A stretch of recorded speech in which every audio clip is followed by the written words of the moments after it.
అధికారం పోయినా బలుపు మాత్రం తగ్గలేదు. నీ బలుపు అనగదీసే బాధ్యత ఇక్కడున్న మా కాంగ్రెస్ పార్టీ కార్యకర్తలు తీసుకుంటారని చెప్పి ఈ టీఆర్ఎస్ సన్నాసులకు నేను చెప్పదలుచుకున్నా. ఆ సన్నాసి దుఃఖం బాధ ఏందని నేను కనుక్కుంటే అక్కడ వాళ్ళ అయ్య విగ్రహం పెడదాం అనుకున్నాడట. వాళ్ళ అయ్య పోయేదెప్పుడు, వీడు పెట్టేదెప్పుడు అక్కడ విగ్రహము?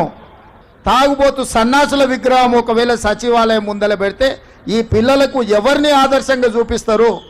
పొద్దున్న లేస్తే రాత్రి వరకు తాగి ఫామ్ హౌస్లో పొర్లాడే కేసీఆర్ విగ్రహం ఉండాలన్నా అక్కడ సచివాలయం ముందల? ఇక నాకు మంచి మాటలు రావు కానీ ఒక్క మాట అయితే చెప్పదలుచుకున్నా. ఎవడైనా శాతనైతే వచ్చి రాజీవ్ గాంధీ విగ్రహం మీద చేయి పెట్టండి బిడ్డ, చెప్పు దిగకపోతే చూస్తా నేను.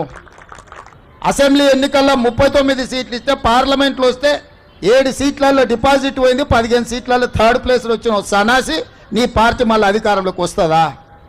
నీవు మళ్ళీ రాజీవ్ గాంధీ విగ్రహాన్ని తీస్తా అని మాట్లాడతావా? చింతమడకకు పోతావు బిడ్డ, నువ్వు అనుకుంటున్నావు ఈ చింతపండు అవుతుంది అక్కడికి గిన వస్తే. ఆయనకి ఇప్పుడు తెలంగాణ తల్లి గుర్తొచ్చింది. ఇన్ని రోజులు గాడిదలను కాసినవా? 10 సంవత్సరాలు తెలంగాణ తల్లి విగ్రహం పెట్టాలని సన్నాసి తెలంగాణ గురించి మాట్లాడే నైతిక హక్కు నీకెక్కడదని నేను అడగదలుచుకున్నా.